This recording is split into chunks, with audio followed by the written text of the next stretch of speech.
आप जा रहे हैं दिल्ली, आज पहुंच रहे हैं आपका आज मैं दिल्ली जा रहा हूँ। अमित शाह ने बुलाया है आज मैं दिल्ली जा रहा हूँ और जैसा मैंने कहा कि भाजपा के शीर्ष नेतृत्व से मेरी बातचीत चल रही है, उसी क्रम को आगे बढ़ाने के सिलसिले में आज वैसे हमको जाना था कर्पूरी धाम, हमको जाना था। जिस तरीके से कर्पूरी ठाकुर जी को देश का सर्वोच्च सम्मान दिया गया है, जो बिहार वासियों की, देशवासियों की, हम लोगों की लंबे समय से मांग थी, उम्मीद थी, वो सपना आज हम लोग का पूरा हुआ है। ऐसे में मैं चाहता था कि उनकी उस पावन धरती पर जाकर उनको मैं नमन करूं। आज कार्यक्रम था वहां का, सीतामढ़ी जाना था। मेरे लिए सौभाग्य की बात है कि अयोध्या से भगवान राम के दर्शन करके आया और मैं हमेशा कहता हूं और मैं मानता हूं कि उतना ही भव्य सीता माता का मंदिर सीतामढ़ी में भी बनना चाहिए।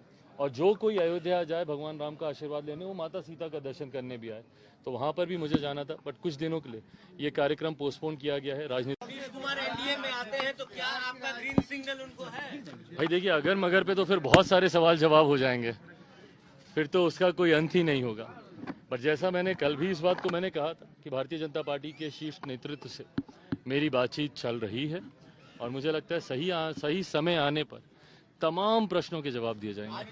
चिराग जी तीसरे नंबर पे पहुंचा दिया, नीतीश को तीसरे नंबर पे पहुंचा दिया, चाहेंगे? क्या नीतीश कुमार आपके लिए एक्सेप्टेबल है? लगातार आपने उनका विरोध किया है। देखिए, मैंने कल रात से मैं इसी बात को दोहरा रहा हूँ। राजनीतिक परिस्थितियों पे लोक जनशक्ति पार्टी रामविलास की नज़र पूरी तरीके से बनी हुई है। पल पल जिस तरीके से घटना चक्र बदल रहा है, अभी भी काफ़ी चीज़ों का तय होना बाकी है। कल भी लोक जनशक्ति पार्टी रामविलास की देर रात तक एक बैठक चली, उसमें भी कई विषयों पर चर्चा हुई।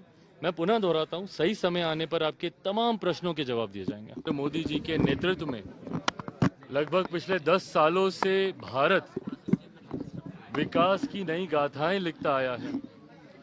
इस बात का विश्वास है कि अमृत काल के लिए जो लक्ष्य तय किए गए हैं, आने वाले 25 सालों में उन लक्ष्यों को पूरा करते हुए जब भारत आज़ादी की 100वीं वर्षगांठ मना रहा होगा, ऐसे में हम लोग एक विकसित भारत के निर्माण के लक्ष्य को हम लोग पूरा करें, जहां भारत में कोई गरीब ना हो, जहां अमीरी गरीबी का कोई भेद ना हो।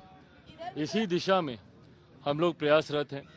इस दिशा में कार्य करने के लिए ज़रूरी है तमाम ऐसे राज्यों का विकसित होना। जब आप देश के विकास की कल्पना करते हैं तो तमाम ऐसे राज्यों का विकसित होना जो आज़ादी के 75 साल के बाद अभी भी विकसित राज्य नहीं बन पाए, जिसमें यकीनन हम लोग का बिहार प्रदेश आता है।